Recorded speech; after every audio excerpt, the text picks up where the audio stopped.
Welcome back to English Together, where today we're diving into the art of ordering coffee in English, and exploring all its neat details. Yeah, absolutely. There's something really charming about how this lesson breaks down the coffee ordering process, right?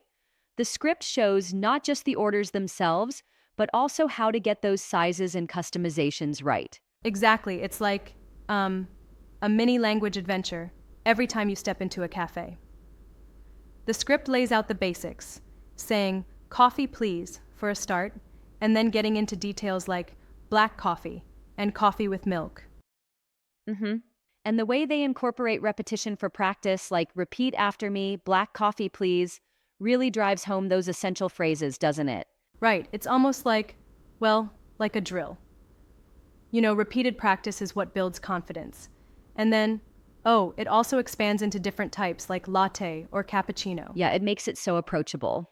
Mm-hmm. But I've been wondering, don't you think emphasizing the pauses, like those 3-second breaks, really helps learners catch on without feeling overwhelmed? Absolutely, those pauses are key. It gives time for the learner to internalize each phrase. And, well, it mimics the natural rhythm of conversation. Right? What's cool too is how they switch to explaining size options next. Small, medium, large versus the more casual tall and grand used sometimes in coffee shops. Yeah, it's like bridging the gap between a learner's vocabulary and the reality of living in a place where coffee culture is huge. I think mentioning both sets of terms is very helpful. Yep, exactly. And then they jump into customization, ordering with sugar or without milk. I found that part really engaging, especially how they say, coffee with 2 sugars, please. It's practical and literal. For sure. It's not just about memorizing phrases, but also adapting them to your needs. It's like um, giving you the tools to, design your order exactly how you want it. Mm-hmm, very true. I also love the role play dialogue where one person acts as the cashier and the other as the customer. That really cements the idea that conversation is a two-way street. Right. That conversational practice is essential. You know, it's like rehearsing a play. You get comfortable with both parts. So when you're in a real cafe, you know exactly what to Yeah, say. that makes a lot of sense. But, I do wonder, do you think the script could dive a bit deeper into variations like regional differences? For example, in some places they might say, I'd like a coffee rather than, can I have? Good point. And I think adding extra regional flavor could spice it up further. That said, for beginners, sticking with basic standard phrases is smart because it prevents That's confusion. fair. Yeah, it's a balancing act, keeping it simple yet realistic. And the script does include that by highlighting the essential customizations like with sugar, without milk, or even asking for extra milk. Absolutely. And those extra nuances are really practical. Think about it. Not everyone sticks exactly to the scripted phrases in real life, so having options like extra milk gives learners flexibility. Yeah, definitely. And the instructional style is very encouraging. Phrases like repeat after me and the natural pause moments simulate a real classroom experience. It's, like having a mini tutor right at your fingertips. Exactly. And the fact that the lesson uses everyday scenarios, ordering coffee, something nearly universal, makes the learning feel relevant. Mm-hmm, that universality is key. I like how the script carefully structures its segments too. It starts with the basics, moves into sizes, then touches on customization, and finally wraps it up with a practice dialogue. It's super logical. Yeah, the flow really eases learners into the process.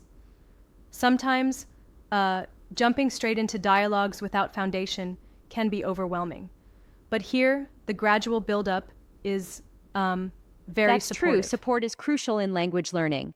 I also noticed the episode title, How to Order Coffee in English 1210, Easy Beginner Lesson, almost has a playful vibe with that quirky fraction, which, might intrigue learners further. Right, it gives a fun twist. It's like a little nod to how sometimes things are wholeheartedly excellent, and that energy is carried throughout the lesson. Yeah, adds a bit of personality. Speaking of personality, the voices of Leo and Sarah carry warmth and clarity. It's evident that the design of the dialogue makes it approachable, as if you're chatting with friendly locals at your favorite cafe. Exactly. And the friendly tone encourages learners to feel comfortable practicing these phrases aloud. It's like, practicing in a stress-free environment where mistakes are okay. That's the best way to learn. And let's not forget the natural incorporation of pauses. They're crucial for letting phrases sink in. It seems the creators really thought through how real conversation works. Absolutely.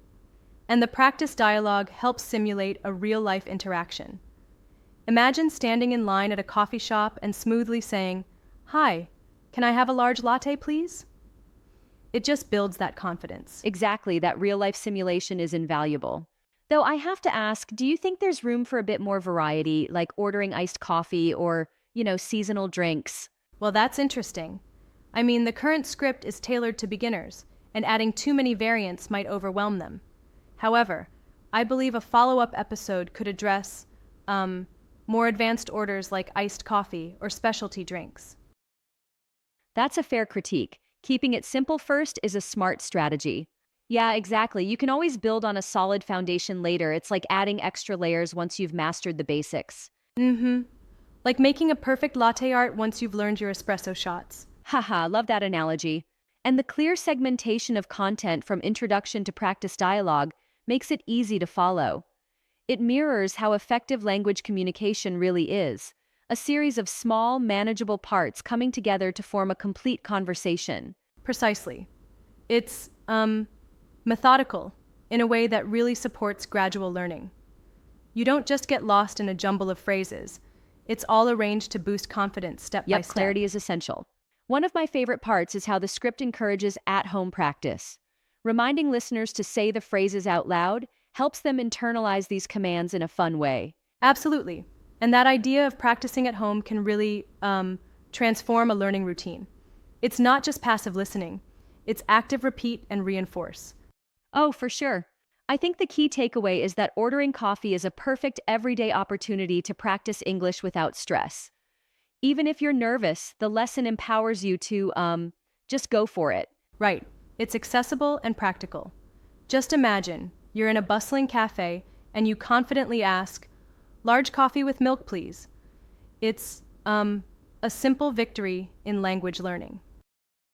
Exactly, small victories build up to big successes. And that's what makes lessons like this so effective.